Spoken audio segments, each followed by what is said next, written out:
Eh Malouane, tu sais ce que c'est un géologue? Non. Moi non plus. C'est pas comme Indiana Jones? Je sais pas.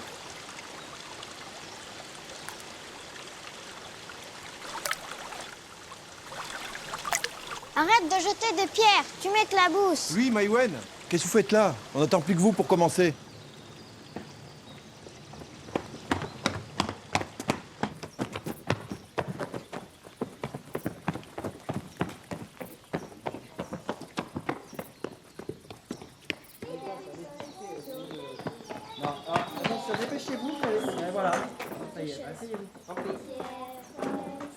Bonjour les enfants, alors je me présente, je suis Mathieu, je suis géologue. Monsieur Louis dit que les géologues, c'est comme Indiana Jones. N'importe quoi. Eh bien Louis, je suis navré de te décevoir, je suis pas tout à fait Indiana Jones. Mais comme lui, j'ai pas mal d'histoires à vous raconter. Est-ce que vous savez où nous sommes actuellement? À Note. Et qu'est-ce qu'il y a de particulier à Note? Ben, il y a des falaises de grès. Oui, exactement. Et je suis venu vous raconter l'histoire des grès d'Anote. Cette histoire commence il y a 35 millions d'années. Et 35 millions d'années, c'est longtemps après la disparition des dinosaures. C'est une période que nous, les géologues, appelons l'Oligocène. C'est un terme un peu compliqué, mais ce qu'il faut retenir, c'est qu'à l'époque, le site des grès d'Anote se trouvait sous la mer. Monsieur, ça veut dire que le village était sous l'eau? Chloé, plus exactement, à l'époque, le village n'existait pas. Donc, à l'endroit où nous sommes, il y avait la mer. À vrai dire, c'était un peu l'inverse d'aujourd'hui, car un peu plus au sud se dressait un vaste continent. Et depuis ce continent, un très grand fleuve se jetait dans la mer. L'eau de ce fleuve plongeait par l'intermédiaire d'un canyon à travers le talus continental, jusqu'à plus de 4000 mètres de fond. Oui, Lali? C'est quoi le talus continental? Le talus continental, c'est cette partie-là sous la mer, qui relie le plateau continental. Sur le bord de ce talus, les sédiments déposés par le fleuve s'entassaient. Et de temps en temps, lorsque trop de sédiments s'accumulaient, ils dévalaient alors les pentes en une colossale avalanche sous-marine faite de vase et de sable. L'accumulation de ces avalanches et de tous les dépôts sédimentaires ont servi peu à peu à construire la formation géologique des grès d'Anote, qui mesurait jusqu'à 600 mètres d'épaisseur. Monsieur, les sédiments, c'est comme du sable? Ben oui, c'est ça. D'une manière générale, les sédiments sont les particules en suspension dans l'eau qui se déposent au fond. Mais monsieur, comment les rochers sont sortis de l'eau ensuite? Alors, comment passe-t-on d'une couche sédimentaire à plus de 4000 mètres de profondeur au paysage que nous avons actuellement? Je vous ai dit tout à l'heure que notre histoire commençait il y a 35 millions d'années. Les transformations ont donc duré très longtemps. Leur évolution n'était pas visible à l'échelle d'une vie d'homme. Si l'on avance un peu dans le temps, vers 30 millions d'années, une collision entre les continents engendra le début de la formation des Alpes que l'on connaît aujourd'hui. Coincés au milieu, les grès d'Anote remontèrent petit à petit avec la montagne.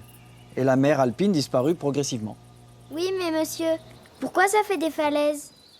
Vous avez tous entendu parler du phénomène d'érosion. C'est le vent et l'eau qui sculptent les rochers. Exactement.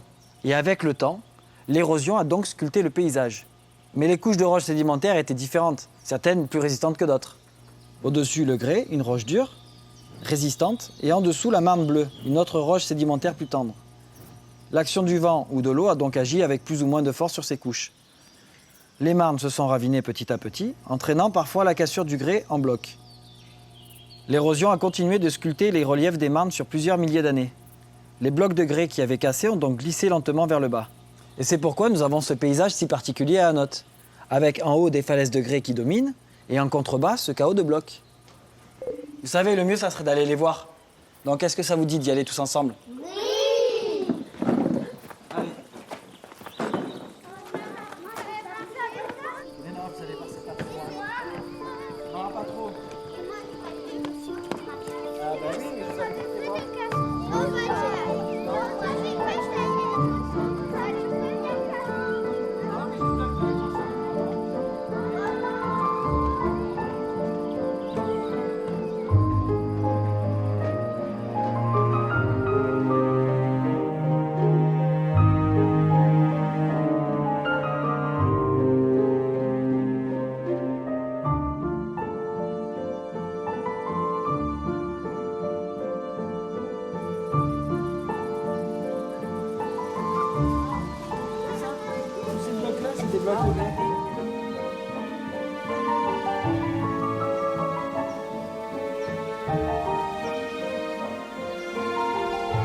avez vu passer tout à l'heure des machines avec des cordes. Peut-être qu'on les verra monter sur le galier.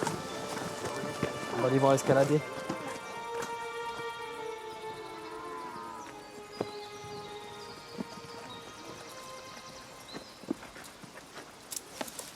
Mais monsieur, comment vous faites là pour grimper? C'est tout Ah. lisse. Ça, c'est les miracles de la nature. Tu veux voir? Tu crois que c'est tout lisse? En fait, non, regarde, viens voir. Sur le mur, t'as plein de petits grains là qui te permettent de tenir en les serrant ou en mettant tes doigts, tu vois, dans les petits trous qui sont là. Et ça tient. Tiens, viens, essaye. Mets les doigts là. Hop, voilà. Hop. Et regarde à droite, t'as encore un gros trou. Alors, c'est lisse? Non, Et si t'as une corde, bah tu peux monter tout en haut. tout en haut. Et Louis, est-ce que tu sais pourquoi il y a tous ces trous alors dans les grès d'anote? Oui, c'est l'érosion. Exactement. Et en fait, les grès sont faits de parties plus dures et des parties plus tendres. Et les parties plus dures, elles se fissurent, elles se cassent et ça forme tous ces trous qu'on peut voir là et qui permettent aux personnes d'escalader. Et donc après, on va monter voir un endroit qui s'appelle la chambre du roi et le jardin du roi. Et vous allez pouvoir observer, ça fait des arches, il y a des fissures et c'est magnifique. Ça vous dit, on y va? Oui! Allez. Allez, Louis.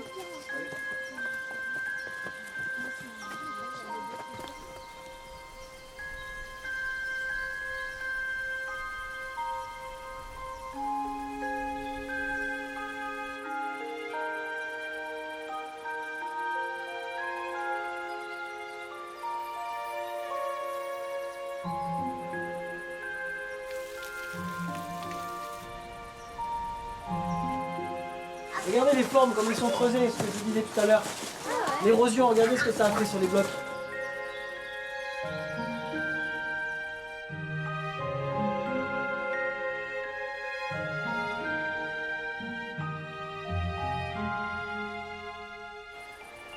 Allez, venez, suivez-moi. Attention, racines, de ne pas vous prendre les pieds dedans.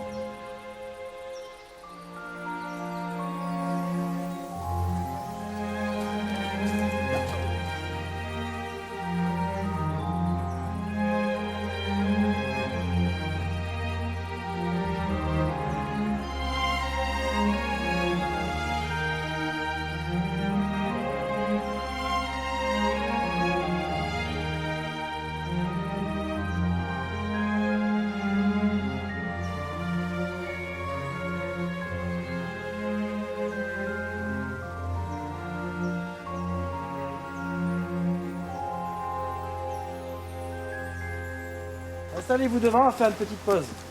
Je vais vous expliquer quelque chose. Alors, à votre avis, pourquoi ce lieu s'appelait la chambre du roi? Parce qu'un roi aimait se promener ici? Ben, écoute, c'est pas tout à fait ça. C'est plus mystérieux que ça, en fait. À l'époque, Anote n'existait pas. Et le village d'Anote s'appelait Sigumana. Et donc, à cette époque-là, il y avait un prince poursuivi par des Sarrasins. Il est venu demander asile au seigneur de Sigumana, qu'il a caché dans les grottes. Seulement, un traître les a dénoncés et ils ont été exterminés. On raconte que depuis, les soirs de pleine lune, on entend le traître gémir dans tous les murs qui sont autour de nous. C'est qui le Oui. traître? Celui qui les a cachés, qui a dit aux autres qu'ils étaient cachés là. Ah, on sait pas. Parce que moi, je suis géologue, je suis pas historien. Et parce qu'en fait, ils regrettent parce qu'ils pensaient pas qu'on allait les tuer. Donc, comme il les a dénoncés et qu'après, on les a tous tués, il a regretté et depuis, il pleure. Vous voulez dire qu'un fantôme vient ici la nuit? C'est possible. Mais bon, certains racontent que ça serait plutôt les ailes des chauves-souris qui habitent dans toutes les fissures qu'on voit autour de nous. Parce que vous savez que les chauves-souris sortent la nuit. Il paraît qu'il y a un gardien dans les grès d'Anote. C'est une légende ou c'est vrai? Alors aussi étonnant que cela puisse paraître, il y a bien un gardien dans les grès d'Anote. Mais ce n'est ni un fantôme, ni un yéti. Ben c'est quoi? Eh ben, je peux vous dire que le secret se trouve dans la pierre. Le gardien est grand, robuste, et tous les visiteurs d'Anote finissent par le voir tôt ou tard. Et il vous appartient, si vous le souhaitez, de revenir et de le chercher.